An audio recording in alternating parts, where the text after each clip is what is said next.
So I'd like to invite you all, well, you're already all sitting down, which is brilliant. Welcome to the RADARC tonight, and thank you for braving the cold and the predicted cold coming out. Good to see so many of you here. Right, so we'll start with some notices. Firstly, on the subject of Graham Maynard, who was, as you know, passed away at the beginning of January, sadly, and I would just like to recognise the efforts of Mike Spooner over there, who's done. So we offered as a club to take down Graham's old antenna because it was sort of swaying around in the wind, and his widow Carol was a bit worried about it. So we offered to take it down for her, which proved to be quite a demanding task because it was too dangerous for us to do it ourselves. So we enlisted Wokingham Aerials to help, but then Mike's had a bit of a game getting them to do it. So finally they have done it. Well, they haven't done themselves any favours.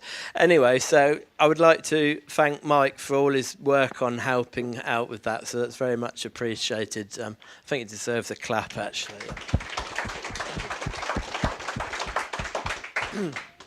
So, on a similar subject, at the funeral, it was stated that they were taking donations for Oxford transplant. As you know, Graham did have a transplant, and his family wanted donations at the funeral to go towards that charity. At the committee meeting, it was proposed that as a club, since over the years Graham has done so much for the club, apropos training and many other things, and that it would be appropriate for the club to make a donation to that charity in Graham's memory. And it was proposed that £100 should be donated to that. So I'd just like to get a show of hands, please, on if you're in agreement with the club making that donation. Yeah. Okay. Thank you very much. Okay, so we'll do that at some point soon. Right, just trying to remember other things that I wanted to say. The 1st of March is the next construction club, subsection of the club evening. I haven't actually got round to sending any more information out about that, but I will do. But just a date for your diary, if you're interested, that will be again at the rugby club, 8 o'clock in the same place on the Thursday, the 1st of March. Right, so I think that's all I can remember at the moment, so I'm going to see if there's any other notices from the committee at all, please. Right, okay, so without further ado, pleased to invite our member, I'm sure you all know, Mike Naylor, G4CDF, who's come to talk to us all about height matters and how the location where you are affects things at your station. So, welcome, Mike. Thank you. Thanks. Thank you, Simon. Right, I'm going to try and stand. Okay, what am I going to talk about? Well, everybody thinks height is important, and it is important, but it is in different ways, and I'm really just trying to explain to you how height affects the VHF station's performance, VHF, UHF. I'm not covering HF here because I really don't know enough about HF to talk about it, so strictly 50 megahertz and upwards. Okay, I'm going to give you some history about where I'm coming from. What is it about propagation at VHF, UHF? Really looking at longer than 100 kilometers, but I will touch on the lower distances as well. How to build a long-distance station for VHF, UHF, operating practices that work, and some conclusions at the end. Okay, I'm really sort of quite experienced over early days in operation at VHF UHF, because I got myself a G8 call sign, which didn't need the Morse code, although I quickly moved to a G4. It was G8EWK, and I started off operating at 2 meters.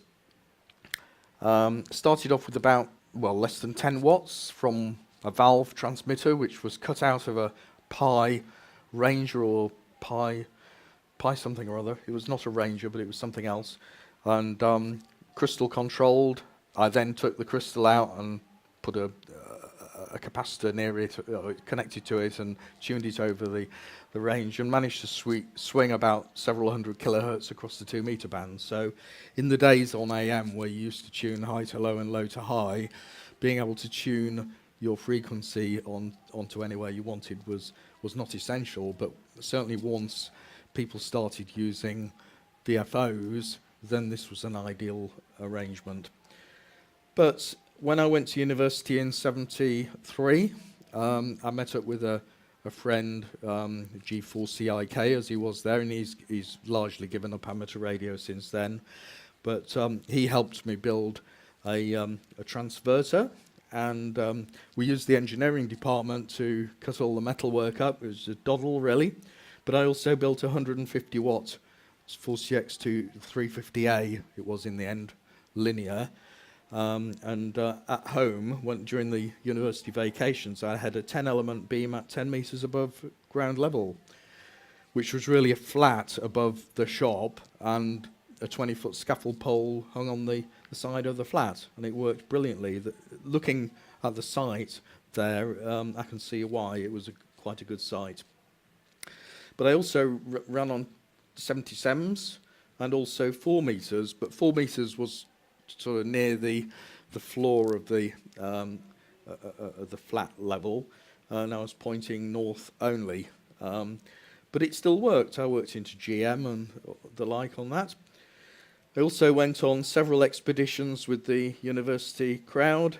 Starting in '74, we went to Guernsey, and then we went to Scotland for 3 years running with 42 and 70, and we went to Southern Ireland as well in '78. That was after I'd left university. I was working then. But also for a few years, we participated in the VHF NFD and possibly some other contests, I can't remember, down in Ditchling Beacon in Sussex. Again, a really good site. There were some hills slightly higher, but it was a high hill, as you would notice by the signals received. Okay, these are some QSL cards from home. This was operation from Messingham near Scunthorpe. I put the best ones in because these are mainly either Aurora or sporadic E on 2 meters. But they're quite impressive, as you can see. I suppose the furthest I worked on Aurora was UR2, and I think the furthest on sporadic E was probably YZ2KDE. I'm not sure. I think that was the furthest. Okay. This is some pictures. I didn't have a camera in the early days of the expeditions, which is a bit of a handicap, but I managed to drag out some pictures of various things happening. Tents, masts made of scaffold poles with connectors and guys on hilltops. Lots of people to put the aerials up. We rarely went less than 40 foot above ground level for the masts. You might ask why. I'll explain why later. But you might think that that's a really good site, and it is, but it's got some downsides as well. Those are some QSL cards that we had for our expeditions. The left-hand one is, as you can see, it's GM. We had to acknowledge the fact we were loaned equipment by Ashley Dukes, who provided the generators. The generators were absolutely essential for this. You couldn't do this on batteries. And QM70 were a semi-disaster area, I'm afraid. It worked, but only just. They weren't very good products. And as you can see, the later expedition didn't bother with the QM70. We managed to find something else. And this is, right, what is this? This is 432, I think. Yeah, these are 432, 70 centimetre QSLs. People down on the south coast, up there. This is right from way up in Scotland. This is SK6AB in Gothenburg on 77s. CW admittedly, but not a bad contact. Remember that we went on these expeditions not anticipating good conditions necessarily, and I don't believe we had exceptional conditions on any of these expeditions. We may have had little lifts, but nothing major. There were no major lifts, you know, openings or anything that I can remember. Unlike at home, when you can sort of wait for them and then they happen. The left-hand one is a picture of the Guernsey Evening Post. I think that's what it was called. I don't have the original, and I've spelt it wrong anyway. And this one here is the top of Ben Nevis, and Dave here, he was G4AOL. He was operating a 2-watt IC202, I think it was, SSB rig, and we made precisely 0 contacts from the top of Ben Nevis. So that proves that height matters. You know, it doesn't always give you what you want. Okay? At least you got this to take a photo. Yeah, I didn't take this photo. I don't know who did it, but we did a pose, as you can see. Right, what are we talking about in terms of propagation modes? Well, there are quite a few regular propagation modes come into effect on VHF. First one, the most obvious one that we use most of the time, is line of sight, with a little bit of diffraction built in. Later on I'll show you a graph and I show you what the diffraction loss is, but that's based on curved Earth. But most of the contacts that are above about 100 kilometre used to be certainly tropospheric scatter. Most of them still are tropospheric scatter. And people don't believe this because they look at the military troposcatter terminals and think it's all big bucks and everything. Well, it isn't. That's, if you want to transmit megabits per second or hundreds of kilobits per second over troposcatter, you do need a lot of equipment and high powers and huge dishes and things. But to use troposcatter for amateur radio, you don't need anything like that. Ionospheric scatter is really interesting, but it's really very hard. To give you an indication, you need a moon bounce capable station on 50 megahertz, but you need your antennas 100 foot plus in the air to get the angle of radiation down so you can take advantage of it. So most people can't do it. It's hard enough to get a moon bounce capable station on 50 megahertz down near the ground, so you're just pointing up at the moon.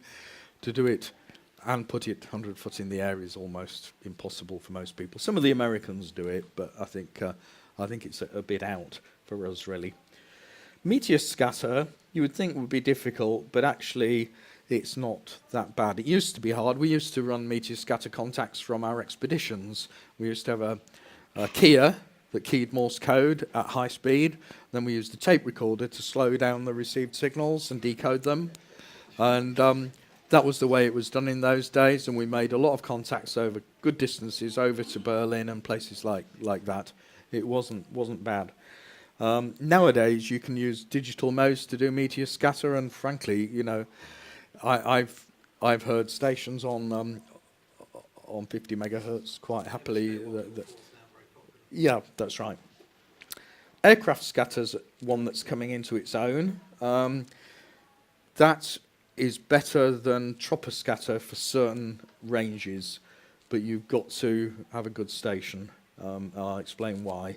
And finally, the ultimate is EME, but you do need a lot of power and a good receiver, good antenna to do that. The thing about EME is if you don't really get it right, you don't get anything out of it. You know, unless you can get something decent going, you can't make any contacts. Whereas with the other modes, such as troposcatter, you can still make contacts, even though they're not quite as far as you want to. So you can take advantage of building up your station slowly. You can also take advantage of other people having slightly better station than you, and you can maybe work half the distance you would otherwise do. So there's like an encouragement all the way along. And eventually, if you take this seriously, you can build a station that will do EME. So it's the end target, really. There are also anomalous propagation modes are defined by this. You don't know when they're going to occur in advance. And these are tropospheric ducting. We used to get lots of openings to, you know, well into Europe, huge signals. The higher the frequency, usually the bigger the signals, surprisingly. And they didn't last for very long, a few days maybe. And they used to happen quite regularly. But everybody bemoans nowadays that those openings don't happen, and I haven't noted them happening very much in recent years. So I don't know what's happening. Is it global warming or what? But tropospheric ducting doesn't seem to work quite as well as it used to. Is that a sort of coastal phenomenon, or can it occur further inland? Oh, it can happen anywhere, but it's coastal is better. Yeah. You know, certainly for the higher frequencies. However, you know, you've got to be able to launch your signal into the duct. It's very tricky. You've got to be in the right place. I've heard somebody on the Isle of Wight working well into Sweden, and I haven't heard a dicky bird.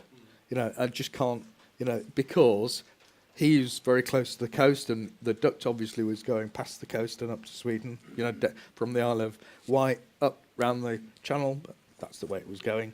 It was missing everybody else. He was having a whale at the time, but nobody else could hear anything. You know, that's what happens with tropospheric ducting. Sporadic E, I worked a lot of, or fair number of stations on 2 meters on sporadic E. It's good when it happens, but you've got to catch it, and it's really hard to catch. It's easier now with the internet to give you warnings. Aurora is something that's better for the people in the higher latitudes. So Scunthorpe was quite good, but here's not so good. But you can work on Aurora if you've got a good station. And if you're on 10 gigs or 5.7 gigs, rain scatter is another one that's good. But again, none of these are really predictable. All of the ones previously are fairly predictable. You know, meteor scatter even happens randomly. The showers happen predictably. Aircraft scatter, you can predict where the aircraft's going to be. I'll talk about that later. Everything about that is predictable. Okay. Line of sight. Very few paths greater than 100 kilometers are line of sight. You need to go out portable, and you need to arrange between 2 points the path you're going to use. This is what the microwave guys use with very low powers to communicate over 100 plus kilometers. But that's all you can do. Most paths relies upon the diffraction or scatter. I'll come to this a bit later so you can see what I mean. You need to go portable because very few of us live on the top of a hill, and you can get very strong signals even with very low power. That's fine. Tropospheric ducting. There's a good website which I could switch over to that.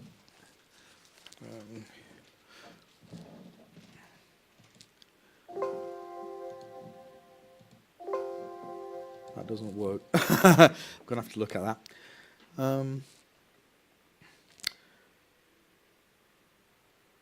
I'll come back to that at the end because I suspect there's something wrong with the server or whatever.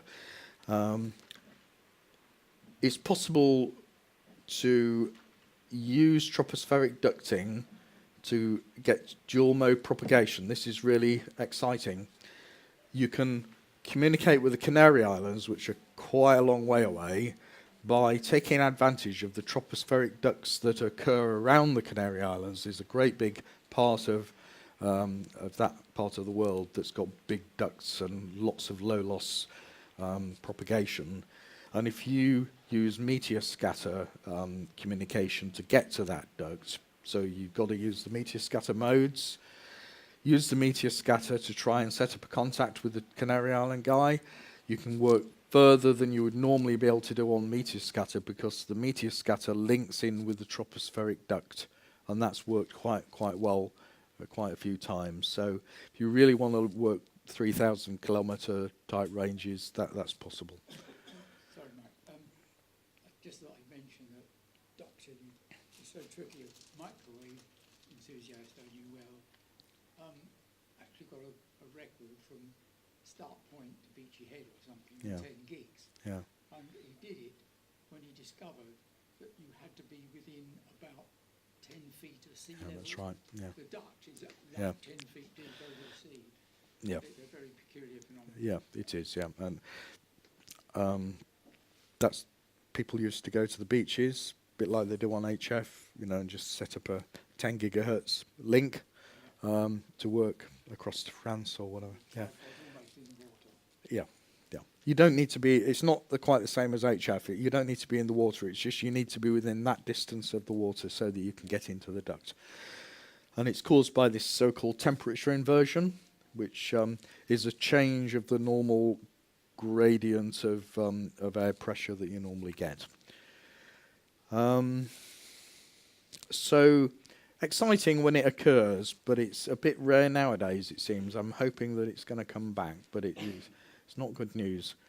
Tropospheric scatter, this is the unsung hero. This is what you use most of the time when you work a VHF, UHF contest.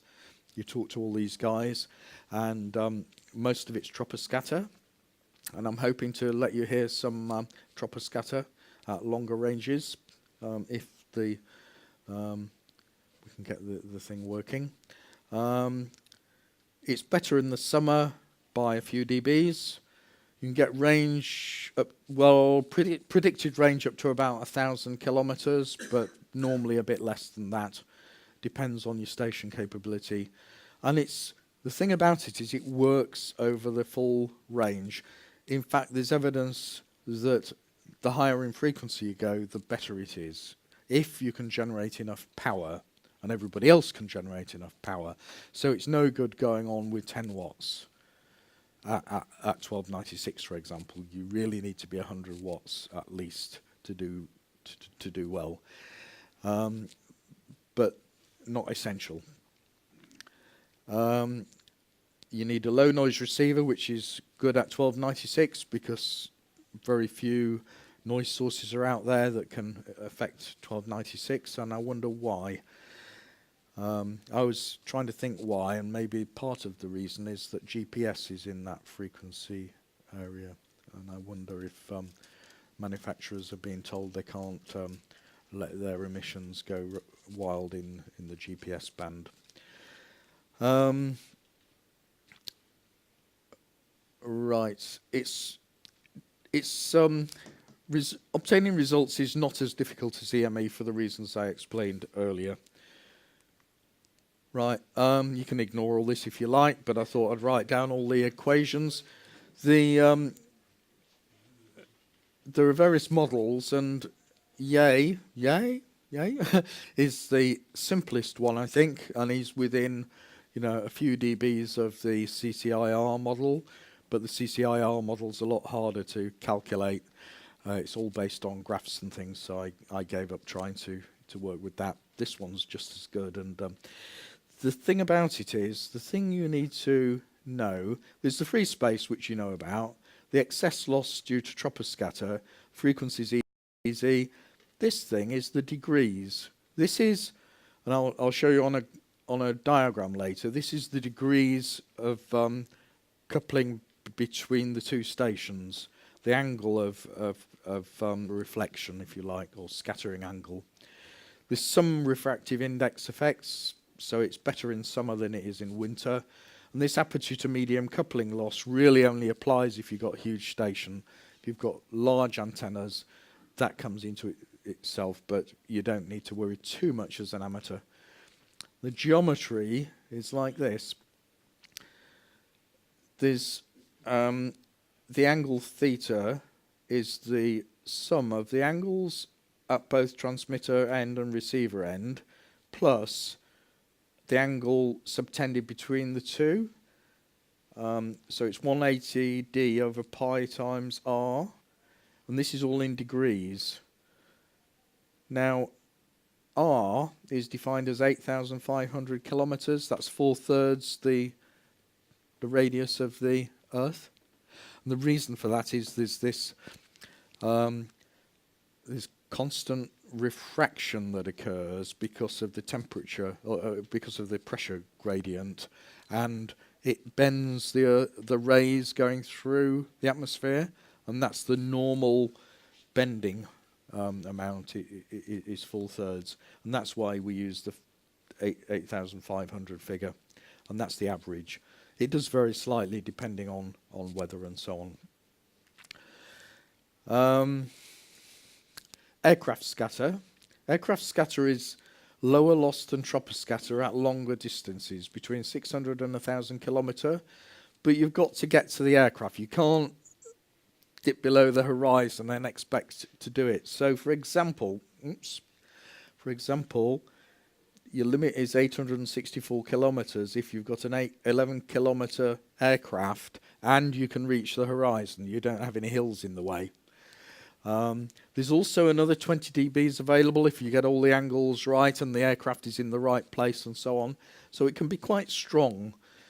And you can use a program called Air Scout, which predicts the position of the aircraft. You can set up schedules to work people and so on. It's used quite a lot at the upper frequencies. It helps overcome some of the real extreme losses at long distances that you get with troposcatter.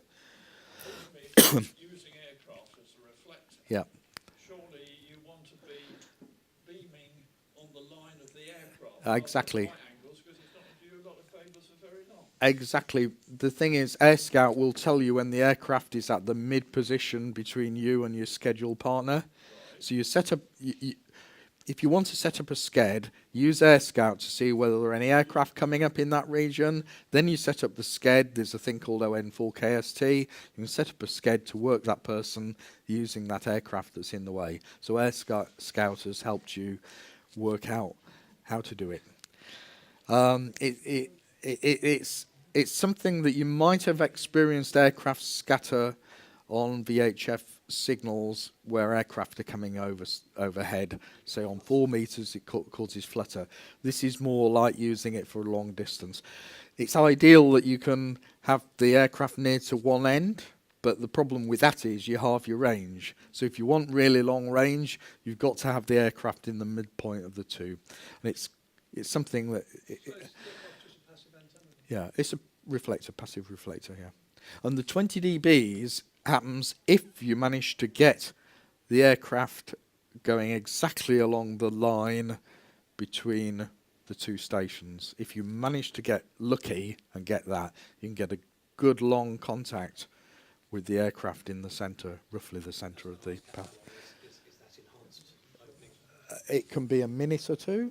It depends. It can be seconds. It can be quite short, yeah.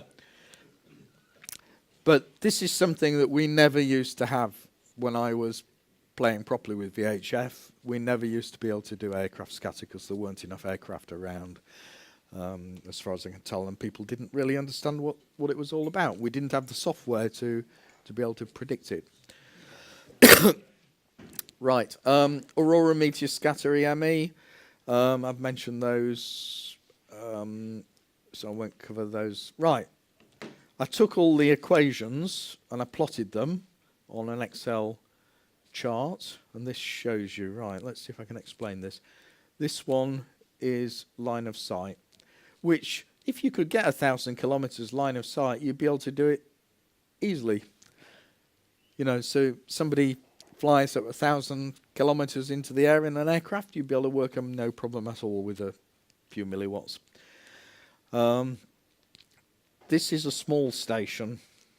This is at 1296, which is my favourite. 10 watts, 15 dB gain antenna, so it's a small antenna, and on SSB. So you'd easily do it if it were line of sight. if you manage to go for diffraction, that's this line. The problem with diffraction is it works over those smaller distances, but it really rapidly increases in loss till, to be honest, troposcatter takes over at less than 50, well, less, yeah, 100 kilometers, 50 kilometers, that sort of region. And so you're going to be using this line for most things. So anywhere between about 100, well, let's say it's 60 or something, that one, up to 600, you're going to be using troposcatter, unless you're on a hilltop at both ends, in which case you might manage to get line of sight. And there's a combination of all these things. And this assumes that you've got a 0 degree angle to the horizon, which it makes a little bit of difference. And this one here is what happens with aircraft scatter. And you can see that the loss from aircraft scatter up to about 600 kilometers is worse, unless you get the 20 dB enhancement, which you might do, and it might help a little bit. But above that, you can start working longer distances without having the better equipment. And the other stations shown here are the medium power station, 100 watts, 20 dB antenna gain, not a big antenna on 23, and Morse code CW. And then this is the ultimate, which is 400 watts at the antenna. So you put enough power up the feeder to lose some in the feeder, and then you make sure there's 400 watts at the antenna, which you're allowed to do by the license. 28 dBs, which is four 60 element Yagis, about 4 meters long each, which is a fair beast, but it's not that huge compared to HF antennas. And JT65. So in theory, if you've got a good site, you should be able to work 1,000 kilometers with two stations having that capability. Some of this is a bit theoretical, but it's based on practical measurements, and it comes out of commercial papers and so on, and it's backed up by a lot of evidence. Right, some distances from Woodley. Well, if you could do the 1,000 kilometers, you could work every day to Copenhagen, which is, you know,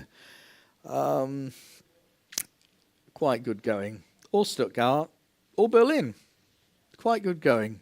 I don't know of many people who actually achieve that for various reasons all the time, but a lot of people do quite well. Right, I've got some recorded signals, and I'm just hoping that this will work.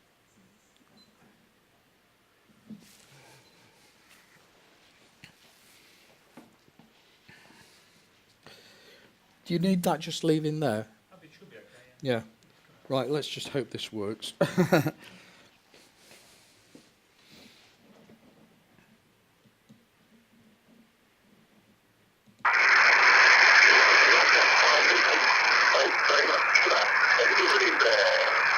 I'm going to start it from the beginning.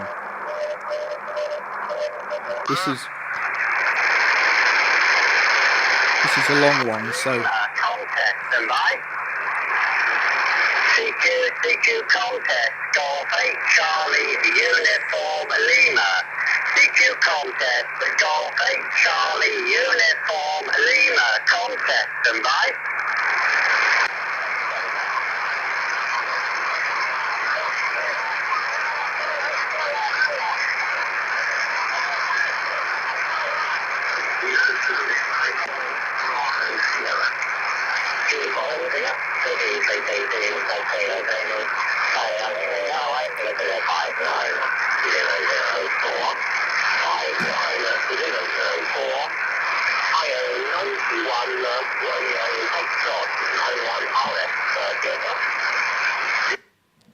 Right, just a few things to know. All the signals are quite weak.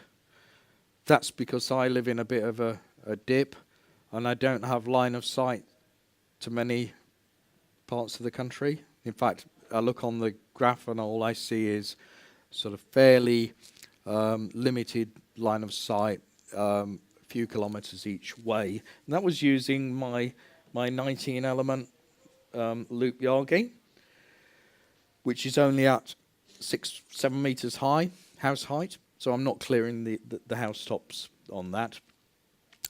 And I think at the time I did have a preamp up there as well, but I'm not absolutely sure. It sounds as though I had the preamp up there. This is just a sample of what I recorded, and if I remember rightly, it was a while back, I recorded it on my phone from the speaker of the rig, so it can't have been too good a quality. Anyway, keep listening.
You get that?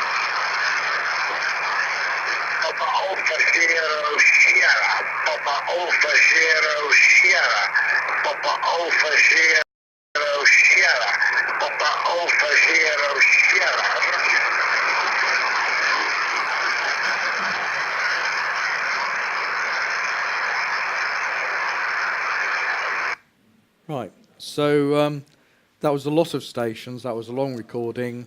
It culminated in PA0S in flat conditions, just happened to have antenna pointing in the right direction because east is good for me. But the thing is, it just illustrates that even with a small antenna like that, you can get a long, long way on 1296. I saw a comment on the VHF UHF contesting site this evening saying 1296 was no good unless you lived on a hilltop, which is absolute rubbish as far as I can see.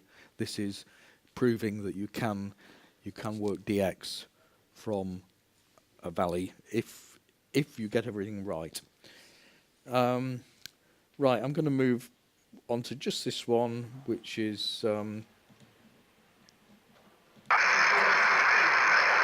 or CW.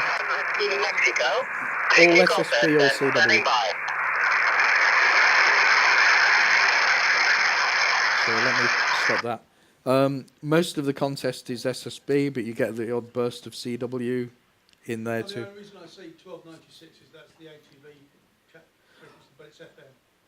Oh no, this is down at 1296.2 or thereabouts. Right, you don't have to be on the top of a hill. No, it's SSB and CW mixed down there quite happily.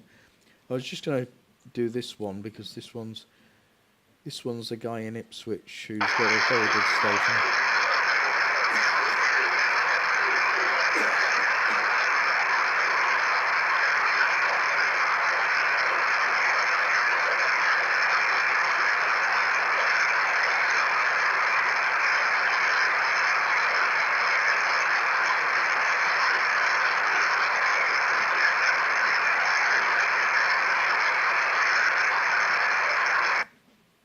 Sorry, I got that wrong. I need to do.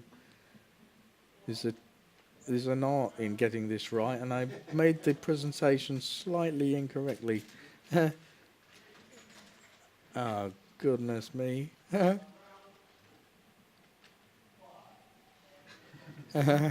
it's not going to work, is it? No, I'm sure I managed it before, but let's see what this one can do. No, I'm going to give up with that. The answer is to do what I've done on the next slide, which is if